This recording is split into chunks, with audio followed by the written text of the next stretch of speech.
Hey, what's going on? What's going on? Hey, it's your boy Skills. Hey, how y'all doing? What's going on? What's cracking? All right. So anyway, first of all, I just want to say, as far as shout outs, all right.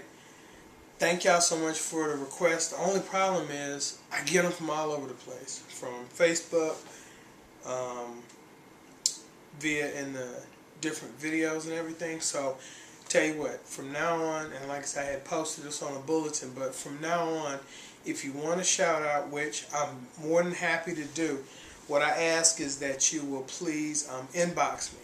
Excuse me, inbox me via YouTube. You can also inbox me on Facebook, and like I said, just just send me a message. But really, YouTube is going to be the easiest. All right, so anyway, today I did not get anything in the mail, surprisingly. So what I'm going to do now is I'm going to do two things. I'm going to do a Let Me Be Clear. That's going to be next. And that's going to be focusing on Madden. So I'm just letting y'all know.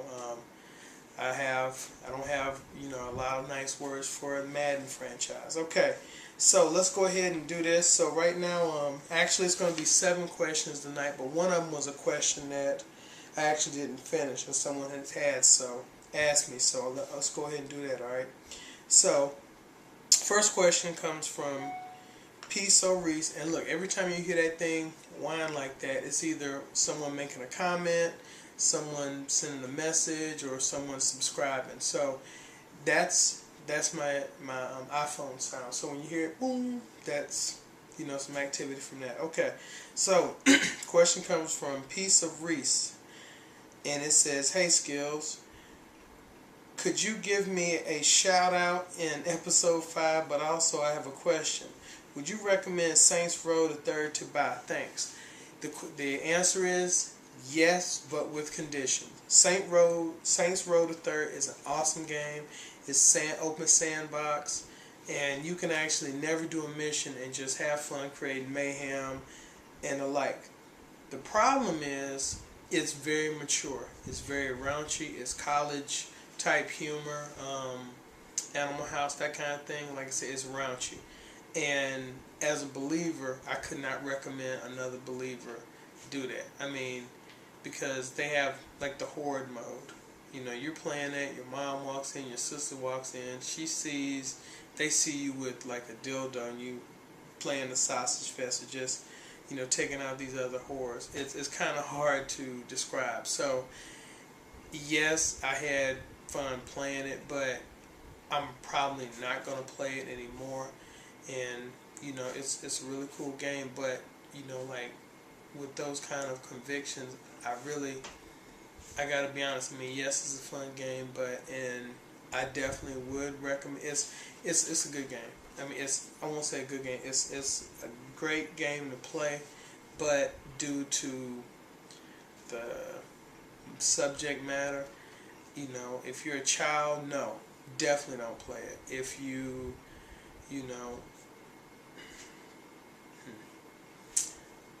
I gave it a 9 out of 10. So you can read my review at DukeCityGamers.com with a Z. Duke City, DukeCityGamerz.com. Duke City Gamers. Okay. So alright. So question number 2 comes from Stangboy88. MadSkills.com. Question for a Q&A. Have you played the Fallout series? If so, which is your favorite Fallout? Mine is Fallout 3. This is my favorite game of all time. Alright, actually, my favorite Fallout, I have played a few of the games I played. Matter of fact, I can look at them from here. Alright, so I do, like I said, I played Fallout 3. I also played Fallout New Vegas, and it was another one. And then like a few of the expansions. And really awesome game. It's a lot. Like I said, the thing is Bethesda's behind it, so I mean, they know how to give you bang for your buck. The only problem I have in those games is, like whenever you pick up items, you accumulate, and you wanna, you reach a certain limit and everything. But yeah, I really enjoy the series. I think it's awesome. They're award winning. I mean, every time they come out, they sell millions of copies, be it on the PC, on the console. So you can't go wrong with that. So alright, so I hope that answered your question. Okay. And this is from MacTube. What are your other top 5 favorite movies you never finished? And you're right, because I got off topic. Alright, so top movie of all time, The Passion of the Christ. I absolutely love that movie. I learned about scourgings in a science class when I was in junior college, way back in the day, probably before most of y'all were born. Well, anyway, the guy explained, the instructor, explained what scourging was. He was also a minister, and that was really when I just stopped and I was like, wow, Jesus did all that. He took the cat of nine tails, and I don't know if y'all know what that means, but it's a belt, has like pieces of metal, shards. It's designed to just rip skin. And there are 2 types of scourges. There's scourge for life and a scourge for death. Jesus got the scourge for life, which is, if I'm not mistaken, is 30 lashes. The scourge for death is 21. Now I know you're like, whoa, well, hold on. The scourge of death, 21 lashes. Scourge for life is 30. The reason is because by that 21st lash, you will be dead. With the scourge for life, the person that's doing the scourging, if the person they're scourging dies before the 30, like if they, within those 30 lashes, if they die, that person would die that same kind of death. That is not nice. But anyway, seeing that and just how visceral it was, a lot of people cringed. My wife jumped out of her seat into my lap. Me, I was like, wow. And that just reaffirmed my faith. And like I said, after I saw it in the theater, came outside, I just started like, yeah. Everyone else crying, and like, wow. I said, he's risen, so ain't sweating that. All right. So okay, so that's one. The next one is The Matrix. Love it. My favorite part of the movie is the boy with the spoon, because he tells Neo, he was like, do not try to bend the spoon. That's impossible. Instead, only realize the truth. And then Neo's reply is like, what truth? He's like, there is no spoon. So if there is no spoon, he said, then you'll see it's not the spoon that bends, but it's only, your thought process, your imagination. So the thing is, and then later on, when Neo's in the elevator, him and Trinity, and they're about to blast their way up, and he holds on, he looks up, and he says, there's no spoon. And then he shoots it.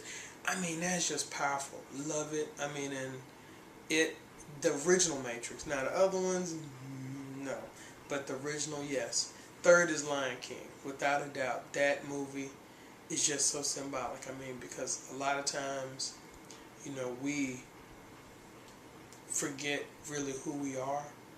And a lot of times it's like, we come from really good families, but we let peer pressure influence us to be people, do things that we know our parents did not raise us to do. And I know a lot of y'all are teenagers, and y'all may be tempted to do it. Don't. Okay? Because you can end up getting so far off, off the reservation, off base, that, you may never come back. And you don't want to risk that. So, thing is, with Lion King, with Simba, that's what happened. But in the end, he realized who he was, and he stepped back into that role. Love it, love it, love it. The next movie, that's number 3. And then the next movie is,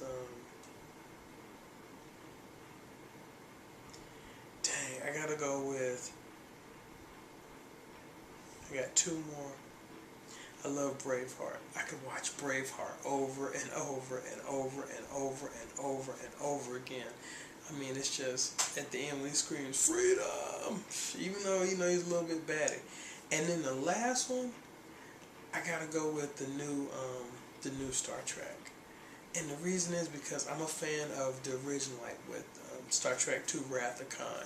And see, the thing is, there's so many references that, even though it's new school, and even though I took a new path, there are so many old school references in there. Like, for instance, when Captain Kirk, well, I guess it would be Cadet Kirk, when he had that apple, and he bit into it during the Kobayashi Maru.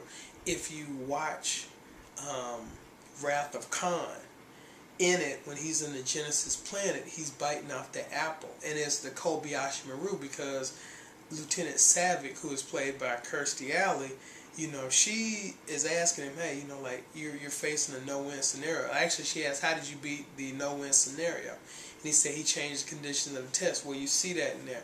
I mean, it's just so much other stuff. I mean, it's just awesome. So those are my 5 favorite movies. You know. So all right, thank you for your question. Okay, so this is from Halo Mania 697, and it's what is your favorite shooter of all time? All right, you're gonna laugh. My favorite shooter of all time is Operation Wolf. Now, I know you're like, what in the world is that? That was this sit-down game. I remember it was in a Jeep, and they had these Uzis. You know, these Israeli-made machine guns, submachine guns, and like had them implanted, and it was a Jeep that you ride, and it would bounce up and down. And it was from the late 80s, probably like mid-80s, early mid-80s to like late 80s.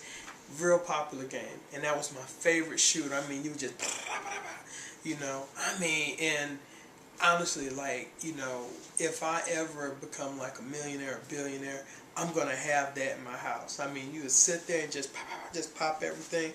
Next shooter would probably be Afterburner. You know, those. I mean, don't get me wrong. You know, I'm a big Halo fan, and I won't even say a big Halo fan. I really enjoy Halo. I like Killzone. I like Halo, Call of Duty. You know, Battlefield, the series, Gears. But I mean, as far as like with that, I mean, I'm just sitting up there just blasting people. You know, you're going in the Jeep and everything. So Operation Wolf, way old school. It's probably older than you are. All right, so okay, then this is coming from Super FIFA Prodigy, and it's like, could you please answer this in Ask Skills? Do you like COD better or Battlefield? If so, which one in the series? I'll be honest, I really like Call of Duty versus Battlefield. Yeah, I mean, pretty much both of them are very close, you know, as far as like in the running. The new Battlefield, I really enjoyed it, Battlefield 3. The fighter pilot sequence was just sick. Loved it. I mean, it would be really cool to do co-op with that you pilot and then someone else behind you is the Rio or the Wizzo, the guy in back. But honestly, I really like Infinity Ward style. I'm not really big on Treyarch. Did not like Black Ops. Did not really like World at War. Did not like Call of Duty 3. Absolutely loved Call of Duty 2. The demo that they had where you're taking out these this Nazi artillery that's like sinking ships and everything. Sick, loved it. Modern Warfare, of course, Modern Warfare 2. The Modern Warfare 1, the gunship mission, which actually, if you look on YouTube, there's a real mission, and it's very similar. If you listen to the jargon, the language, very similar. And then in Modern Warfare 2, the Gulag mission, which was really sick. So, but yeah, like I said, I will lean more towards Call of Duty versus, Battlefield. So, alright, so I hope that answers your question.